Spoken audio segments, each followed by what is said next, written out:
Shalom. Hari ini akan renungkan 1 Korintus pasal 16. Teksnya ayat 13 sampai 24. Sudah bagi dua paragraf. Paragraf yang pertama, ayat 13 sampai 18. Paulus berkata bahwa berdiri dengan teguh dalam iman, melakukan segala pekerjaan dalam kasih. Paragraf yang kedua, ayat 19 sampai 24. Paulus memberi salam dengan nama-nama jemaat, pelayan. Dan akhirnya Paulus berkata lagi akan mengasihi Tuhan. Kesimpulannya, di bagian terakhir, Paulus berkata bahwa berdiri dengan teguh dalam iman, melakukan segala pekerjaan dalam kasih, dan perintahkan akan taat dan kerjasama kepada Akaia, pemimpin jemaatnya. Juga memohon hargai Stefanus, Fortunatus, dan Achaicus yang datang kepada Paulus untuk melengkapi kekurangan Paulusnya. Kemudian Paulus memberi salam dengan nama jemaat-jemaat di Asia Kecil, Aquila, Priscilla, saudara-saudara semua, dan dengan tangannya sendiri.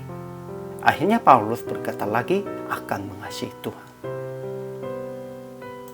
Ajaran tentang Allahnya, pertama, siapa yang tidak mengasihi Tuhan, ia akan menguntungnya.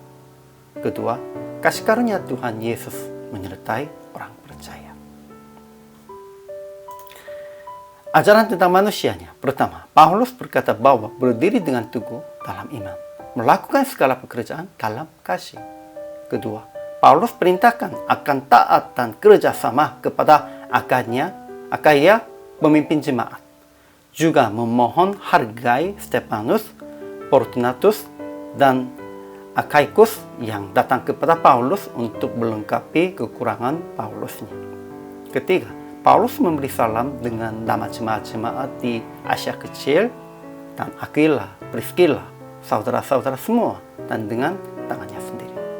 Keempat, akhirnya Paulus berkata lagi akan mengasihi Tuhan dengan kata, siapa yang tidak mengasihi Tuhan, terkutuklah ia.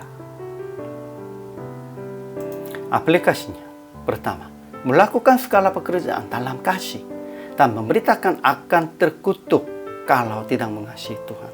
Ini penting. Segala pekerjaan kita harus melakukan dalam kasih dan harus mengasihinya Tuhan juga. Kalau tidak begitu, terkutuk. Kedua, taatlah kepada pemimpin rohani dalam jemaat dan hargai mereka yang menolong hamba Tuhan. Ketiga, saling memberi salam kepada jemaat masing-masing dengan langsung atau melalui WA. Memang sekarangnya sulit mengumpulkan jemaat-jemaatnya, sehingga harus lebih memberikan salam kepada masing-masingnya. Pentingnya hari ini, mengasihi Tuhan dan mengasihi sesama itu bukan pilihannya, itu kewajibannya.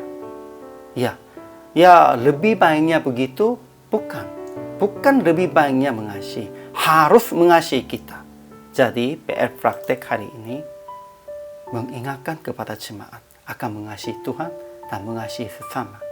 Itu sebagai kewajiban orang percaya. Dan melakukan satu hal untuk muliakan kasih Anda. Melakukan apapun kepada Tuhan dan kepada sesama. Kita harus melihatkan kasih tentang mereka, tentang Tuhan. Dengan perbuatannya. Janganlah hanya katakan sajanya, dengan perbuatan apapun. Ya, hari ini juga selama melayani, Tuhan Yesus memberkati.